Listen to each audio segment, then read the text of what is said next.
Hello दोस्तों, आज हम बात करने वाले हैं जीएसटी यानी गुड्स एंड सर्विस टैक्स के बारे में। मेरे को पता है आप में से कई लोग इस बारे में पहले से ही जानते होंगे कि जीएसटी 1 जुलाई से रोल आउट होने वाला है इंडिया में, और आप में से बहुत से लोग एक्चुअली में जीएसटी के बारे में काफी नॉलेज रखते होंगे। स्टिल मेरे को लगा कुछ लोग अभी भी हैं जिनको अच्छे से जीएसटी के बारे में नहीं पता, इसलिए मैंने एक सीरीज ऑफ वीडियो बनाने की सोची है जिसमें मैं जीएसटी के सारे basics and advance concept clear करूंगा। और इस वीडियो में हम बेसिक ऑफ जीएसटी के बारे में बात करेंगे। ये पार्ट 1 है, तो इसमें सबसे बेसिक चीजें मैं जीएसटी के बारे में बताऊंगा जो आपको जाननी जरूरी है। तो जीएसटी है क्या? जीएसटी है गुड्स एंड सर्विस टैक्स। तो कई लोगों के मन में आता है कि ये जीएसटी क्या एक और टैक्स लगने वाला है, मतलब जो ऑलरेडी टैक्स लग रहे हैं उसके एडिशन में एक और टैक्स है। नहीं, जीएसटी क्या है? जीएसटी क्या बहुत सारे इनडायरेक्ट टैक्सेस का मेल है। जैसे आपको करंट टैक्स स्ट्रक्चर इंडिया में पता होगा कि डायरेक्ट टैक्सेस होते हैं और इनडायरेक्ट टैक्सेस होते हैं। हमारे डायरेक्ट टैक्सेस में आता है हमारा इनकम टैक्स, और इनडायरेक्ट टैक्सेस में आता है हमारे excise duty, VAT, service tax, sale tax. तो बहुत सारे टैक्सेस जो हमारे इनडायरेक्ट टैक्सेस में आ रहे हैं वो क्या कन्वर्ट हो जाएंगे जीएसटी, मतलब कि सारा का सारा हमारे इनडायरेक्ट टैक्सेस क्या हो जाएंगे, एक टैक्स में चले जाएंगे। वो क्या हो जाएगा? Goods and service tax. तो कॉमन टैक्स लगेगा गुड्स एंड सर्विसेज की सेल पे, उसको बोलते हैं हम गुड्स एंड सर्विस टैक्स यानी जीएसटी। तो जीएसटी इंडिया में आने से पहले काफी कंट्रीज में ऑलरेडी एप्लीकेबल है। इवन पाकिस्तान में भी जीएसटी रोल आउट हो चुका है। तो ये कुछ कंट्रीज है जिसमें जीएसटी के रेट्स हैं, अलग अलग कंट्रीज हैं जहाँ पे अलग अलग रेट्स हैं। अब इंडिया में जीएसटी के रेट्स क्या होने वाले हैं? इंडिया में है 4 रेट्स होने वाले हैं, 5%, 12%, 18% और 28%। 5% होते हैं जो बेसिक नेसेसिटीज की चीज है, उनमें 5% लगेगा। और जो 12 से 18% वाली कैटेगरी है इसमें maximum goods and services fall करने वाली है। और जो हमारी 28% वाली रेट है उसमें सारी लग्जरी आइटम्स आएगी। आई होप यहाँ तक सब क्लियर हो चुका होगा आपको। अगर आपको थोड़ा सा भी डाउट हो किसी भी चीज के रिगार्डिंग हो तो कमेंट जरूर कीजिएगा, आपको आंसर मिल जाएगा। कहीं ना कहीं से तो आपको आंसर मिल जाएगा, जरूर मिलेगा। उसके बाद कुछ आइटम्स आती है जिसपे जीएसटी नहीं लगेगा, जैसे अल्कोहल। अल्कोहल पे क्या होगा? अभी भी स्टेट एक्साइज लगेगी और वैट लगेगा। इलेक्ट्रिसिटी पे भी जीएसटी नहीं लगेगा, वो स्टेट ड्यूटी लगेगी। उस पे टबैको पे जीएसटी भी लगेगा और एक्साइज ड्यूटी भी लगेगा, क्योंकि ये सॉफ्ट टारगेट होता है। सिगरेट्स, तंबाकू, इन पे तो जितना टैक्स चार्ज करो उतना ही कम है। रियल एस्टेट पे अभी भी स्टैंप ड्यूटी लगेगी, तो उस पे भी जीएसटी एप्लीकेबल नहीं होगा। अब कहते हैं प्रेजेंट इनडायरेक्ट स्ट्रक्चर। आपको बताता हूँ प्रेजेंट इनडायरेक्ट स्ट्रक्चर है क्या है।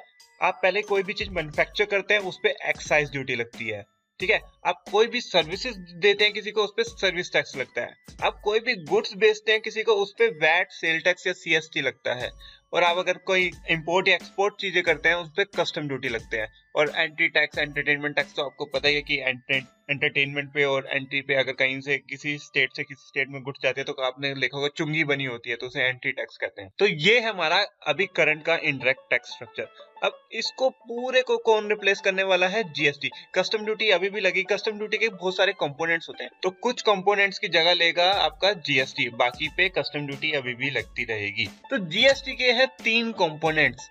पहला कंपोनेंट है सीजीएसटी। सीजीएसटी क्या है? Central GST. As name suggest करता है, जैसे कि जो ये सीजीएसटी है इसका शेयर जाएगा सेंट्रल गवर्नमेंट के पास। उसके बाद आता है एसजीएसटी। एसजीएसटी क्या है? State GST. इसका शेयर जाएगा स्टेट गवर्नमेंट के पास। ये जो दोनों सीजीएसटी और एसजीएसटी है, ये दोनों कब लगेंगे? जब आप एक ही स्टेट का सामान एक ही स्टेट में बेचेंगे। जैसे कि हरियाणा का डीलर है और हरियाणा के ही कंज्यूमर को सामान बेच रहा है, तो उस पे ये सीजीएसटी और एसजीएसटी लगेगा।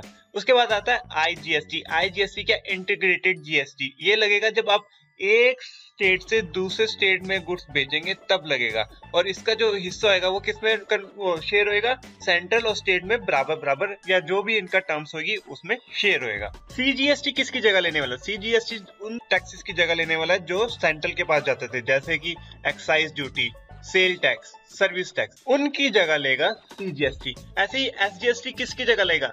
जो हमारे स्टेट के पास टैक्सेस जाते थे, like VAT, purchase tax, entertainment tax, luxury tax, entry tax, जो ये सारे स्टेट के पास टैक्सेस जाते थे वो उसकी जगह लेगा एसडीएसटी। जो हमारी सेंट्रल की रेवेन्यू थी वो सेंट्रल के पास रहेगी, जो स्टेट की रेवेन्यू थी वो स्टेट के पास रहेगी, और जो दोनों के पास शेयर होती थी वो आईजीएसटी में आ जाएगी। तो जीएसटी के कंपोनेंट्स को इस तरीके से बनाया गया है कि सेंट्रल को भी नुकसान ना हो, ना ही स्टेट को नुकसान हो। अब आपको मैं एक एग्जांपल लेके समझाता हूँ कि इंटर स्टेट सप्लाई क्या होगी और इंटर स्टेट सप्लाई होगी क्या होगी।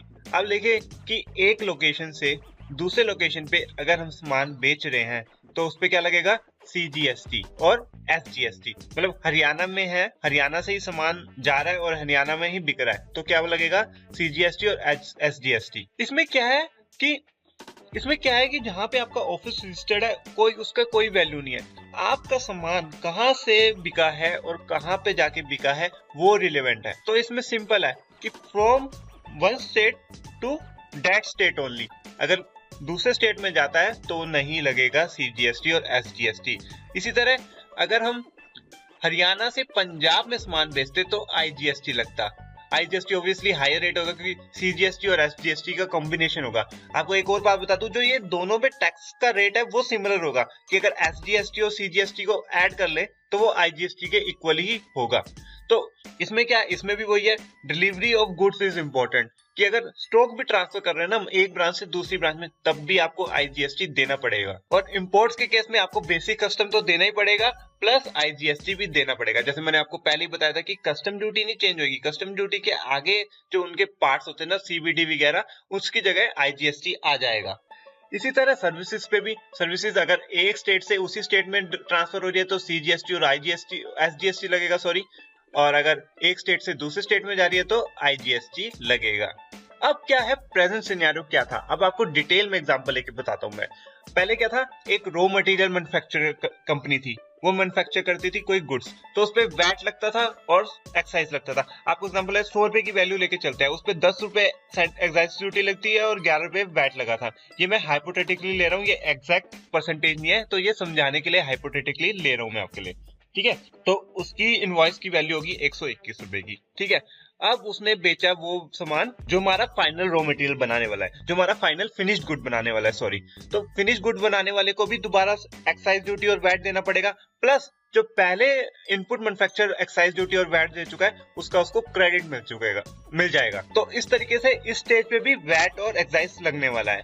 अब वो क्या होगा, जो जिसने मैन्युफैक्चर किया फाइनल प्रोडक्ट, वो उसको डीलर को बेचेगा। अब डीलर के पास जो जाएगा, डीलर को दोबारा से वैट देना पड़ेगा, डीलर को एक्साइज नहीं देना पड़ेगा क्योंकि वो मैन्युफैक्चरिंग पे लगती है। अब डीलर उसको सेल करता है तो उसको जो पुराना टैक्स पे हो चुका है उसका क्रेडिट मिल जाएगा, और जो उसको एक्स्ट्रा जो प्रॉफिट पे उसको देना पड़ेगा वो देगा। तो इस सिनेरियो में सेंट्रल के पास जाता है 11 रुपए और स्टेट गवर्नमेंट के पास जाता है 13 रुपए के करीब टैक्स। अगर GST आता है, GST में क्या होगा, जब रॉ मटेरियल मैन्युफैक्चरर होगा उसे दो कंपोनेंट्स देना पड़ेंगे, SGST और CGST, दोनों को 10-10 रुपए ले लिया है मैंने, और मैं ये इंट्रास्टेट ले रहा हूँ। अगर मैं इंट्रास्टेट लेता तो उसको IGST देना पड़ता, वो भी 20 रुपए, ठीक है।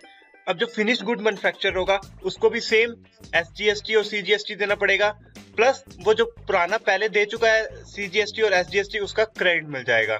उसी तरह आगे जब डीलर जाएगा उसको भी CGST और SGST देना पड़ेगा और उसको पुराना उसका क्रेडिट मिल जाएगा। और इस केस में दोनों स्टेट गवर्नमेंट और सेंट्रल गवर्नमेंट के पास, दोनों के पास 12 रुपए 10 पैसे का टैक्स कलेक्ट होगा।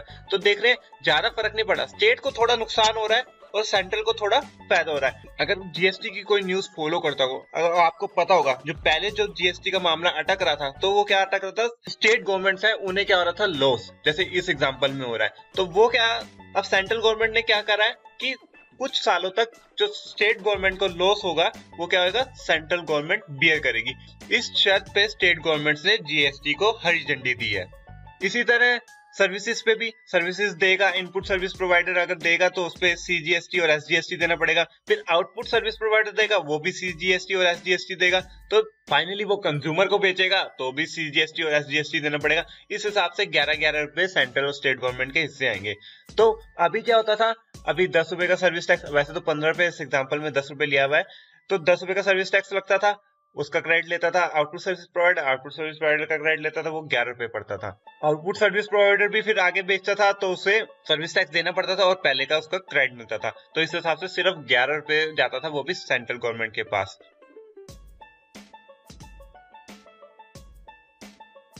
तो GST के बेसिक्स में फिलहाल इतना ही था, पार्ट 1 है ये। इसके बाद मैं सीरीज ऑफ वीडियोस लेके आता रहूंगा, पार्ट 2, पार्ट 3, जिसमें मैं कुछ एडवांस कंसेप्ट समझाऊंगा आपको GST के। अगर आपको वीडियो अच्छी लगी हो तो प्लीज सब्सक्राइब कीजिएगा, और अगर आपके कोई क्वेश्चंस हो तो प्लीज कमेंट कीजिएगा। तब तक के लिए bye bye, signing off for the day, take care.